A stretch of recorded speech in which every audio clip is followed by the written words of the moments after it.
Hi, it's David Avrin with the Customer Experience Advantage podcast. It's really easy to talk in broad strokes about becoming more customer centric or pointing to the big players like Apple and Amazon and say, be more like that. But who has the kind of budget and resources to do what they do? My guest today is Adam Toporek. He's a customer experience colleague of mine, author and fellow podcaster, who is masterful at helping companies and their frontline workers be their customer's hero and recognize how they can do much better with what they have. I'm talking today with the brilliant Adam Toporek. It's David Avrin with the Customer Experience Advantage podcast, back in 20 seconds. You're listening to the Customer Experience Advantage podcast with David Avrin, featuring candid conversations with some of the most influential leaders in business today. Sit back and listen in, or feel free to watch the video version online. This is the Customer Experience Advantage podcast, and here's David Avrin. Hey, thanks and welcome to the podcast today. I am David Avrin, and I will tell you, I am fighting the post-COVID cough. It's not really long COVID, but I'm one of these really lucky individuals because I travel extensively, as many of my guests do as well. And I've had this stupid thing 3 times. And so actually, I'm feeling great, fully boosted and vaxxed and everything else. So we're serious, but then it triggers this little cough. So if during this podcast, whether you're watching the video version on my website or on YouTube, or you're listening to the audio version, of course, on all of the major platforms, if there is an awkward pause or a weird jump cut, that's just because my brilliant producer, Yuresh, cut out some coughing fit or something else. All right, enough of that. No disclaimers here. This is I think a really good show. One of the things that for all of us who are in the CX space and the customer service space as well, I think it's sort of standard that you bring up some of the big stories. I think with any speaker, there are the standard stories, the FedEx story, the Starfish story, gag, and others as well. But even in the CX space, they point to some of the major players and here's who's doing it right. And people throw up their hands like, wow, how the hell am I supposed to do that? I don't have an Amazon budget. I'm not international. Well, my guest today is really good at this. He's a trainer. I'll let him say more about him, but I'll give you his standard introduction here. Adam Toporek is an internationally recognized customer experience expert, keynote speaker, and customer service trainer. He helps organizations transform their relationships with their customers through better strategy, training, and communication. He's the author of Be Your Customer's Hero, the founder of the popular Customers That Stick blog, and co-host of the Crack the Customer Code podcast, as well as the creator of multiple virtual training courses on customer service and experience. Adam, welcome to the show. Thank you, David. Pleasure to be here. And I've actually seen you speak, and we didn't even get to talk about that before. And I love hearing your thoughts on customer experience. So I know we're going to have a great conversation. Yeah, absolutely. Well, it's one of it's kind of, I laugh about this because it's like people that play in bands. I used to sing in a group when I was, in my 20s, and we're all at different clubs on Friday night. And so you don't really get to hear each other because we're in different places. And so because you and I are very much in the same subject, we're generally not at the same conferences. So we see each other at the National Speakers Association and things like that. But I'm a big fan from afar. I like the in-depth work. I like sort of the transition that you've made to incorporate the customer experience and the customer service as well. But let's jump into that. And sort of in the opening, when I talk about, for all of us, it's really easy to throw out the big players and the big names. How do you help smaller businesses, mid-sized businesses and others recognize some of the strategies and tactics employed by the bigger ones, but within the constraints and the budgets and the staffing that they're saddled with? Right. I mean, the first thing is acknowledging that not every lesson is applicable, right? Not every lesson is something you can apply to a small business or a medium-sized business. And the other thing is, when you look at scale changes everything. Yeah. And that's what people fail to recognize, that the impact of scale on an operation completely changes the dynamic. It changes how you approach experience problems, how you approach staffing, how you approach silos and silo management. You don't necessarily have silos if you have a restaurant with 30 employees, but you have silos if you're FedEx or if you're, whatever large company, Ritz-Carlton, even a customer experience, a legendary customer experience company, Sure. they still have to worry about silos. They still have to worry about those challenges of scale. So when we look at, say, principles, those things apply across the board, but how we apply them can change. So let's take one of the topics I'm very passionate about, and I think the market has fortunately kept sort of caught up with my passion because it is more and more important every year, is reducing customer hassle in the journey. Now we can talk about sort of why I talk about hassle and not friction or effort maybe a little bit later.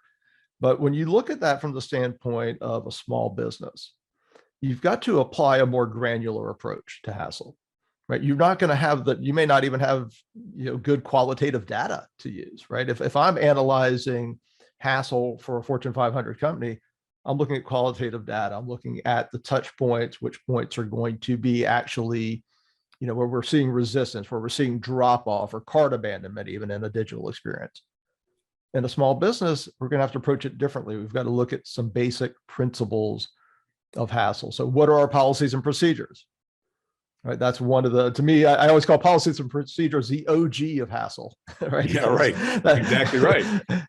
It's how we want to do it, not necessarily how our customers want to deal with us, but we've created this customer path that works for us. But you're right. We've got to ask the question, does it work for them? Well, exactly. I actually came up with a term years ago called rule accretion, which is given sort of a natural development, every organization accrues more rules and regulations. You never get less. Okay, right? You never just drop them. You have to purposely focus to minimize. You have to actually evaluate your policies and procedures.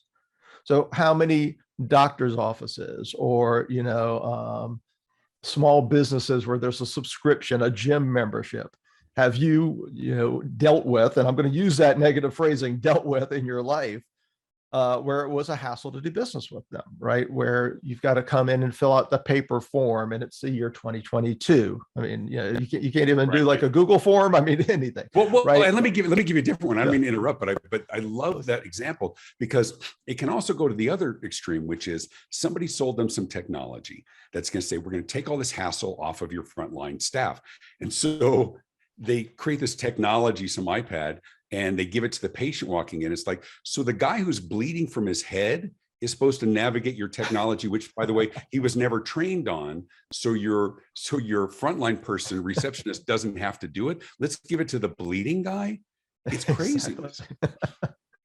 That's why I have a really, it's actually not about technology, but I have a really old blog post on my blog, and you can probably find it there. And I think it's called just shut up and bleed, or just sit down and bleed. And it's about my experience at an urgent care center where the most incredible hassle you've imagined. And then a lack of bedside manner on top of that. Yeah, and a lack of urgency. Yeah, exactly. Yeah, and a lack of urgency. That's very good too. When we talk about hassle, so just talking about a small business perspective, a lot of times I'll just look at sort of 5 basic principles. 1, policies and procedures.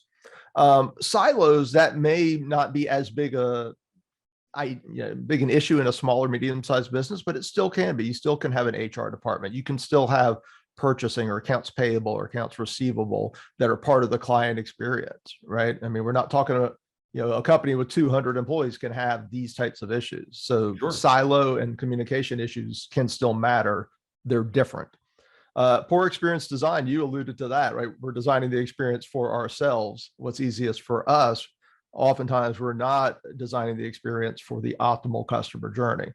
Right. And let me pause on that for a second, because we think we are, right? I mean, I brought that up with clients as well, and they're not clueless, right? But what they're doing is they're saying this works well for them, but they're really looking at it from their perspective. And what they aren't doing very well is looking through the customer's eyes. I've heard other colleagues and others as well talking about, we do this stuff and we don't think about the customer. That's naive. Everybody's thinking about the customer. I just don't think they're doing it from the right perspective. I think they're looking for, as we know, efficiencies, right? Predictability in that path. But it really does take getting on the other side of the transaction and looking at it through their eyes as well. Oh, 100%. he was a true genius, I think. Tom Peters, management by walking around, management by wandering Sure. around. But we can say the same thing about CX by walking around and CX by wandering around, right? Love I mean, literally, as you point out, getting in your customer's shoes. I mean, I'm like, call your number, listen to it. For call from a number nobody knows. Walk in your store, have your friend walk in the store, hire a secret shopper, whatever it may be, because we never view the experience the same. And it's always important to remember those perspectives. When I do trainings for organizations, one of the things I do is I do calls with a handful of people that are going to be in the room. Yeah. Because no matter how, sorry. Go ahead. No, go ahead, please. I was going to say, no matter how engaged management is, I've been basically in leadership most of my life, but no matter how engaged you are, no matter how close you think you are, you just don't have the same eyes as the person on the front lines. And in many cases, they were the ones who designed it. So when they call, they know exactly where to go. They know exactly where to push because they've done it 100 times. I was talking to somebody about their website and they said, "Oh, I said, I couldn't find it." I said, "It was really easy. Just go to the top. It's the third item over in the menu bar.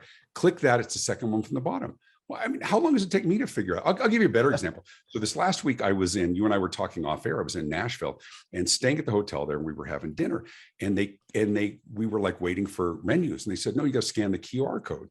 Now we're kind of post-COVID. I mean, there's no mask or anything else. And I said, I'm almost 59 years old, and I know what you're thinking. He cannot be 50. I know. That's what I'm saying. I'm thinking exactly that. That's what I'm saying. And I said, do you have a menu? And they said, "No, we don't have menus. You got to scan the QR code."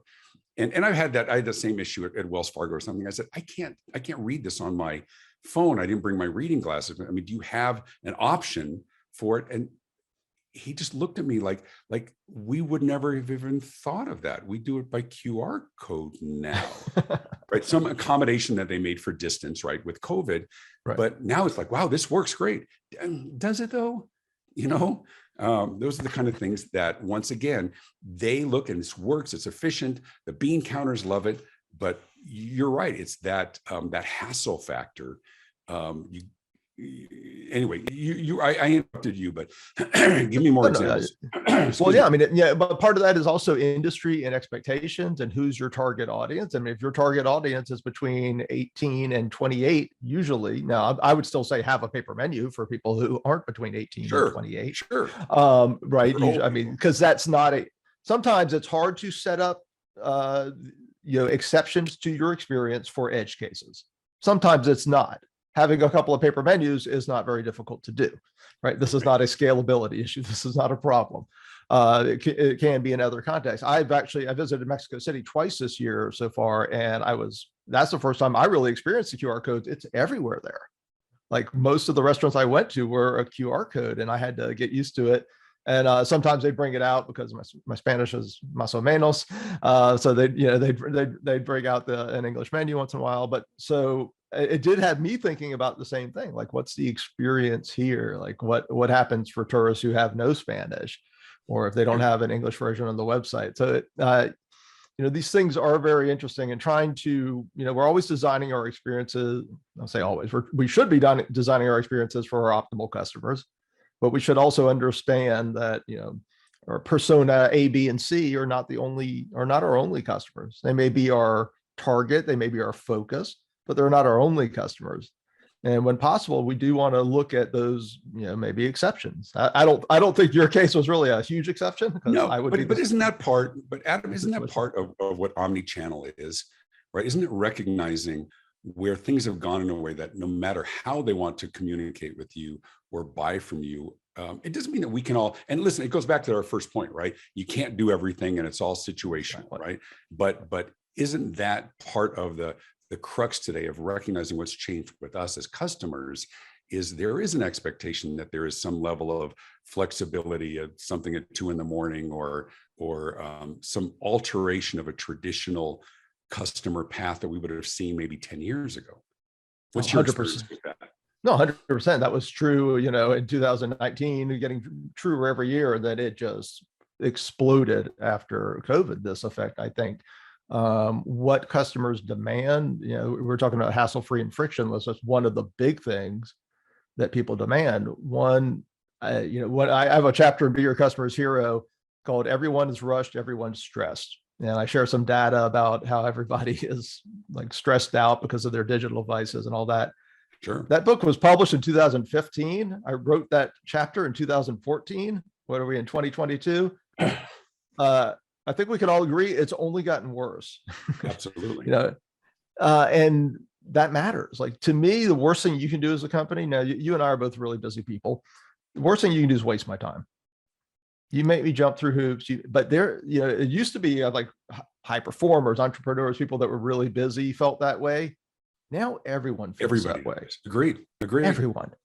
And so it's a huge part of that. And I don't even remember the original question, so forgive me. You can get me back on track. No, that's right. We're talking about whatever we want. It's my podcast. Yeah. But yeah, I mean, that's a crucial aspect of it, is understanding. And I think we're talking about flexibility. So one of the aspects of being hassle-free is being able to pivot, is being able, one, having the options that are there. Two, and this is something I actually talk about when I talk about customer experience leadership, having a well-trained and empowered staff, when we're not talking about digital experience, that can actually pivot in the moment, that can pivot in real time.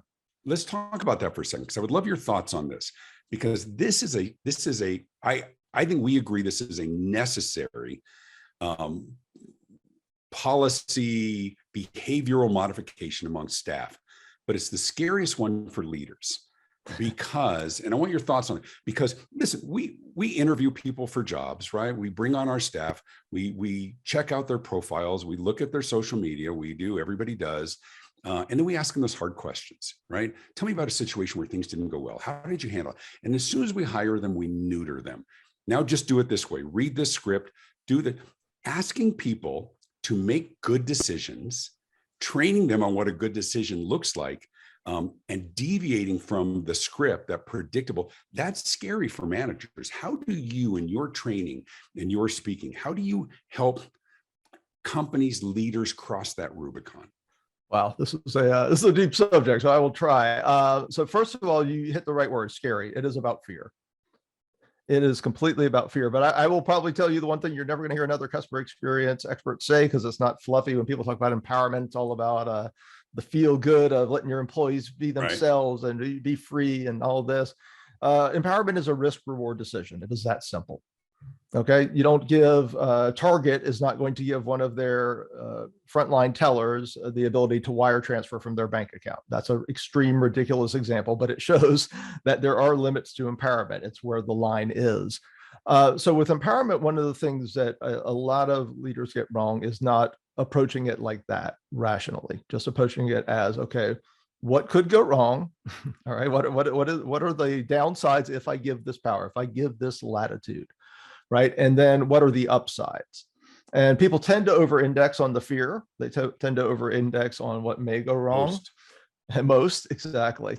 But I think once you look at empowerment, I actually tell a story in my keynote. I'll try to give you a short version here about General George Marshall. So George Marshall was the chief of staff of the U.S. Army. He was, after President Roosevelt during World War II, he was the boss of everybody, including Eisenhower. Most people know General Eisenhower and later President Eisenhower from D-Day. So George Marshall's sitting in his kitchen. He's in his garden. His wife gets a phone call from the Army. Goes, gets her husband out of the garden. He gets on the phone. Yeah, okay, yeah. All right, hangs up. His wife's like, well, George, what happened? You didn't say anything. They said it was hugely important. He's like, well, the troops landed in France.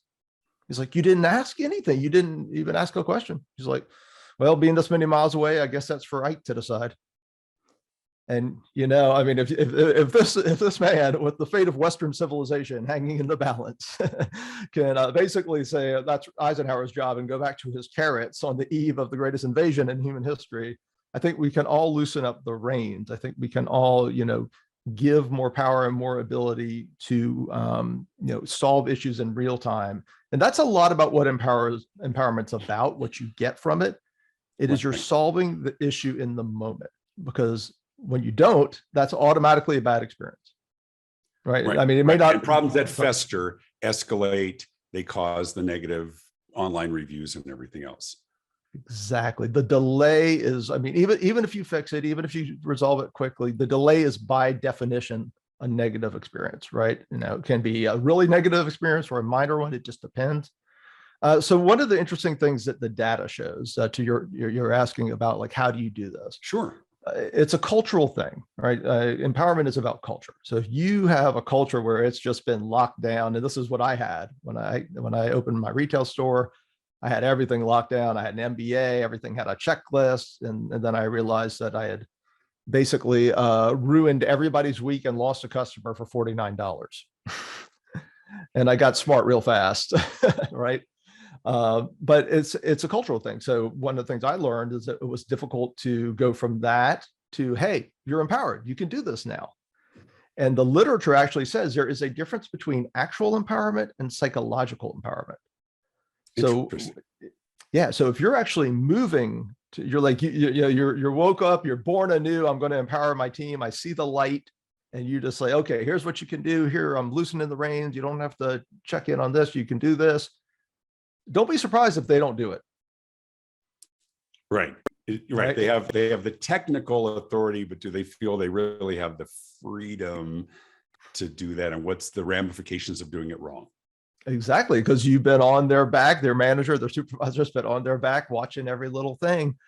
So there's an aspect to it of psychological empowerment, and that it takes time, and that's about trust.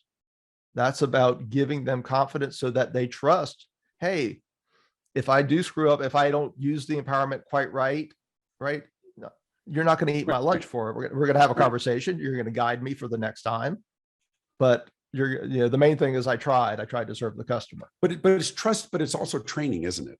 Because one of the things that as I think about this, and I don't really do customer service training, I know you do that in addition to the customer experience work, but I talked to him, I said, you know what, we are so cognizant of what can go wrong, right? We are so, and as you said, that psychological disempowerment of those individuals just feeling reluctant to step out because they don't want to screw it up, they don't want to get in trouble, nobody does, right? But the idea of training them to what a good decision looks like within the context of our business model. What does a good decision? What is the lifetime value of a customer?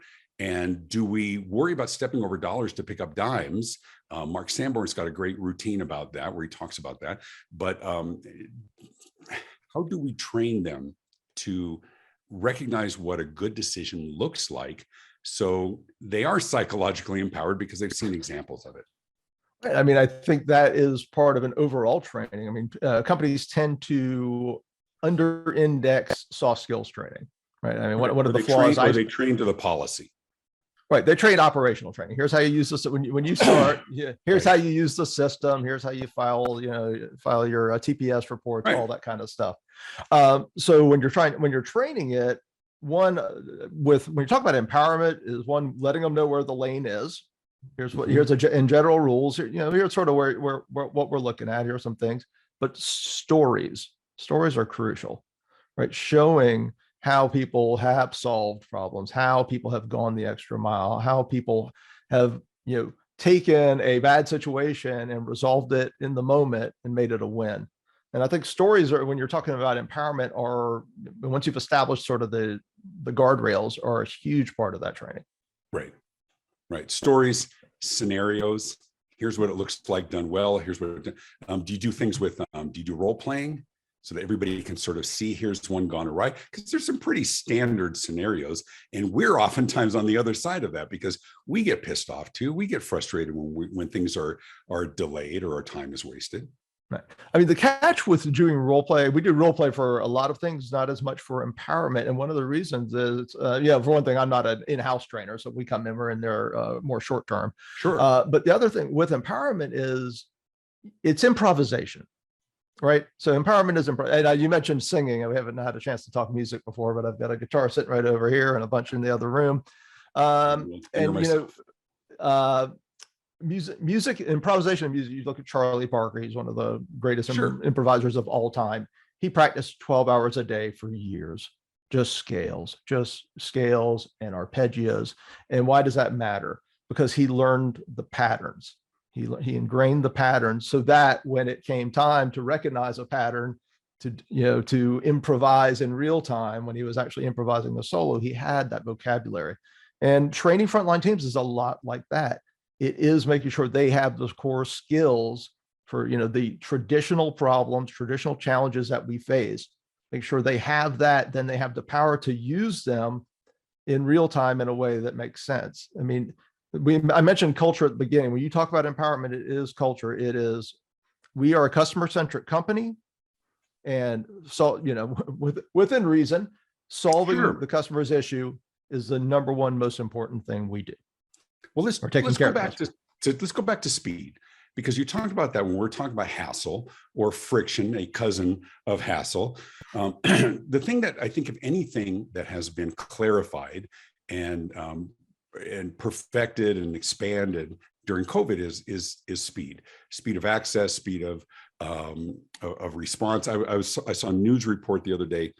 There was somebody talking about, they were from Bed Bath & Beyond, explaining their bad previous quarter.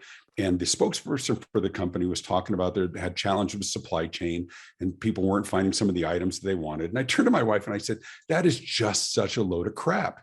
It had nothing to do with supply chain. You ever gone to Bed Bath & Beyond and you were frustrated you couldn't find something? No, people are buying it on Amazon. People aren't frustrated with Bed Bath & Beyond. They're not going there. And of course, this kills any opportunity of me keynoting the Bed Bath & Beyond. Yes, you will not be keynoting Bed Bath & Beyond. No, clearly not. No, but the reality is, we are always when all things being equal, and often, in a market replete with quality, many things are equal. Who can get it to us faster? And so, but it's not just the things that we want faster, but it's something you alluded to before. It's answers faster. It's problem resolution faster. Talk to me about what you're seeing there in the marketplace in terms of how the smaller companies are shortening the process, responding quicker, reducing some of the rules and regulations that are causing delay. Right. I mean, I think there's a number of aspects, and you mentioned technology earlier. That's one of them, because the good news is, sure, Amazon is always going to have a technological advantage over pretty much everyone, but there is so much affordable, what's called SaaS software, or service as a software, available to small businesses now that is, basically really affordable for businesses of any size to be responsive, to just add a chat widget on their website. The harder part, adding the chat widget's easy. Having the person to actually, staff the chat widget's the more difficult part of it. Right, but we have a world of talent to draw from, but there are resources available for everybody to incorporate some of those processes. Well, exactly. And that's the point. So I think a lot, the smart small businesses, the smart businesses that got the memo, are doing two things. Look at it sort of as offense and defense.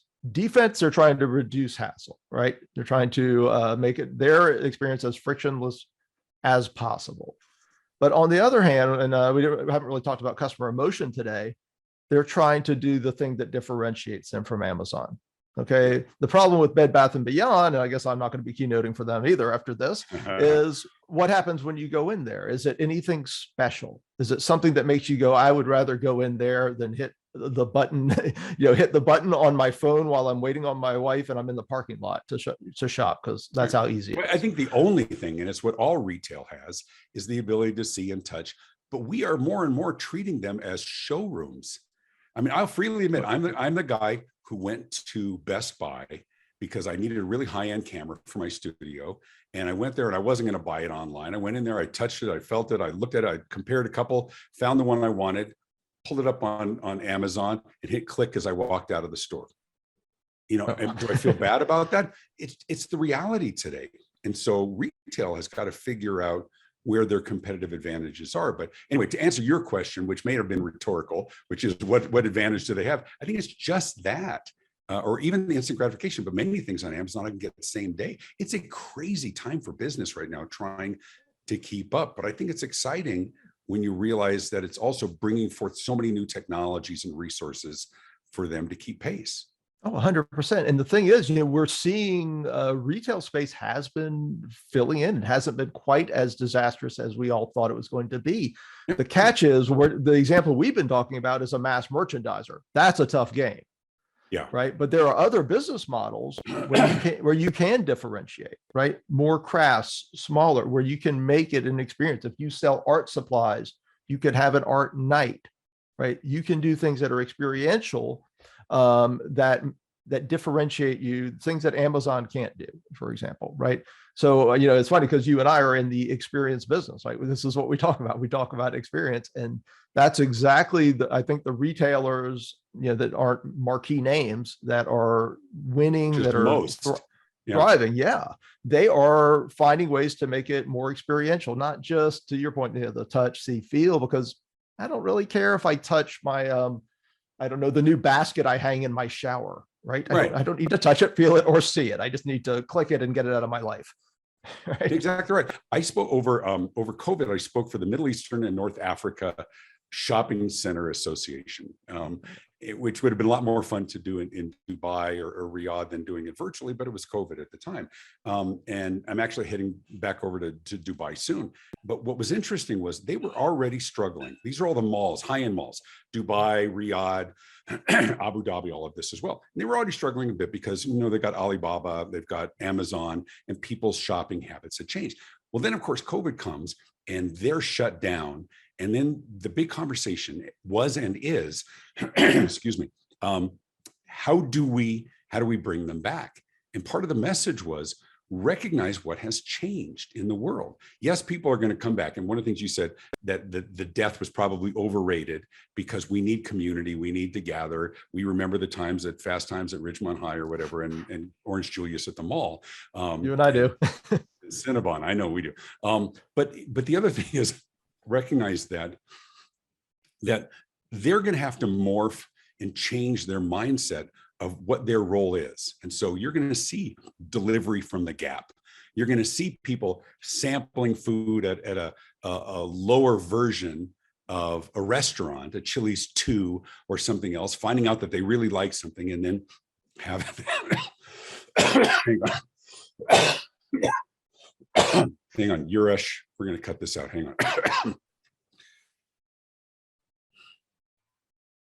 That spasm. I did good for most of this. Great. All right, get centered again.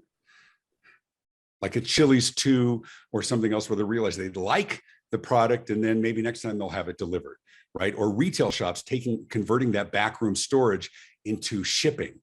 Right? It's that omni-channel, no matter how you want to buy it, how you want to sample it. Maybe they come in and they use it as a showroom, as like a Tesla in the mall. That to me is really exciting. There's been just a big shift, even on the retail, of how they have to look at how they do business and how they're engaging with their customers. Well, 100%. I spoke to the Furniture Industry Association a few months ago, and one of the things when I was working with them is it's not simple, but it is simple. The question is simple. The answer is not simple. What is your competitive advantage in today's market? Yeah. Where can you differentiate your experience? What can you do that your competitor can't do? Right. I mean, because furniture industry, they're competing with the furniture store down the street, and they're competing with, Wayfair and all these. And all those. Yeah. So they've got to compete on two levels. Right. And that becomes a very interesting challenge. Like, what can you do? How do you build a sense of community? And now the good news is they have high ticket items, right? They've got things where there is more of a discussion. There is almost can be more of a client type relationship, which is not something Bed Bath & Beyond really has. So that there's runway there to achieve that. There's runway to find those ways to connect and do that. But, I think the landscape's particularly fascinating because the interesting one was when I was doing my research is that there were just companies that had not adopted digital. I was you can't do that. You can't. And oftentimes when it happens, some of these multi-generational businesses, it's when the kid takes over, and the kid who's 40 or 50 years old, and mom and dad, and they finally, let's bring this thing into the modern century. But it's not even an option anymore. I mean, it's going to, we can lament the loss of some well-known brands, Toys R Us or whatever else, but anybody suffering from a lack of toys, anybody struggling to find toys today? Of course not, right? No. It's because those disruptions, they're all benefit us. And the ones that drag their feet, we can't overtly say they're going to go out of business, but they're going to struggle. you want to compete, you gotta recognize where others are. Listen, we could talk forever. I've got an obligation to my listeners as well to try to keep this around 35 minutes. Listen, dude, what a treat. I love connecting with colleagues and talking about stuff that we do together and enhancing each other's knowledge. I really appreciate your time. Hang on after this. So just stay put. We'll talk really quickly on the other side of this. Big thanks to Adam Toporek for being my guest here today. Remind you, also really quickly, if they want to get in touch with you, how do they do that? Customersthatstick.com. That is the best way. I'm on some of the socials. You said that way too fast. The website. Way too fast. Boom, just moving for you. I know, but listen, we're trying to get you business too. Go ahead. I appreciate it, brother. Customersthatstick.com. That is home base. You can always reach me there. Outstanding. You can pick up a copy of my new book, The Morning Huddle, Powerful Customer Experience Conversations to Wake You Up and Shake You Up and Win More Business. Matter of fact, all of my books that are strategically located next to my head on the video version of this podcast are on Amazon. Many of them are in other languages and audio book as well. Be sure to click to like this podcast, subscribe, and leave a comment. That's the most important part, even if it's just a couple of words. Go look up Adam Toporek. He's really brilliant at what he does. And his book, Be Your Customer's Hero, is a must read as well. You can learn more about my keynote speaking and my coaching and consulting at davidavrin.com. Thanks for tuning in. This is the Customer Experience Advantage podcast. Remember, leave a comment, click the little bell. You'll get notifications. Big thanks to Adam Toporek for being my guest here today. I'm David Avrin. Good. This has been the Customer Experience Advantage podcast with David Avrin. Feel free to leave a comment and be sure to hit the thumbs up button. You can listen to past episodes and be notified of future ones by subscribing on your favorite podcast platform. David's popular marketing and customer experience books are available in print, as well as Kindle and audiobook, and published in multiple languages around the world. You can stay connected and learn more at davidavrin.com. Thanks for tuning in.